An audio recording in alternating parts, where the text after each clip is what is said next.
On February 17th, the American Recovery and Reinvestment Act of 2009, also known as the stimulus bill, was signed into law by President Barack Obama. So the current stimulus package is the largest attempt since World War II to use the federal budget to redirect the nation's economy. Not since the New Deal proposed by Franklin Roosevelt in the 1930s has the government been so focused with revitalizing the nation's economic fortunes. At this point, the president is ready to commit $825 billion. An additional $350 billion has been set aside for the bailout. The total sum?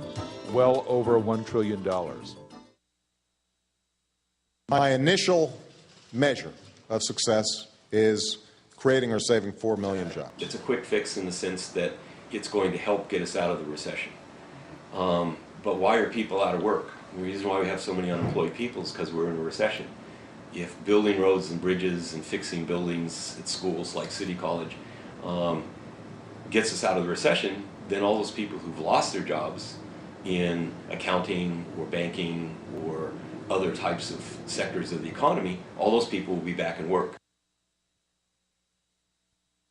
During the campaign, I promised a fair and balanced tax code that would cut taxes for 95% of working Americans, roll back the tax breaks for those making over $250,000 a year. Whether you're in debt or not in debt, everybody's day-to-day spending is being scaled back.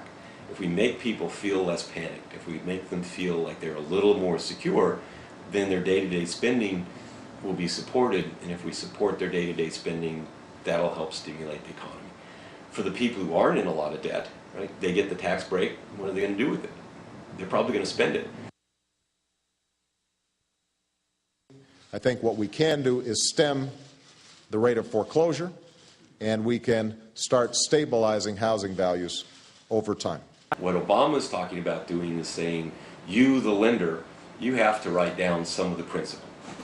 And the person in the house has to realize that they've lost value on their house. So the lender's going to lose a little bit, the homeowner's going to lose a little bit, and you renegotiate your mortgage.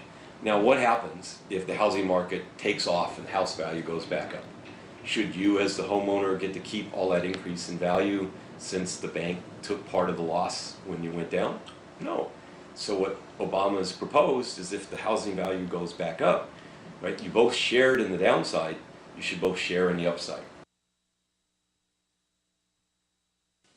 The surplus became an excuse to transfer wealth to the wealthy instead of an opportunity to invest in our future. Regulations. The Obama administration is talking about, okay, we're going to bail out the banks, and we're going to take an equity position in the banks, and when the banks start making a profit again, then those banks are going to end up paying us back, us being the taxpayers. They're going to pay us back every last penny that we loaned them.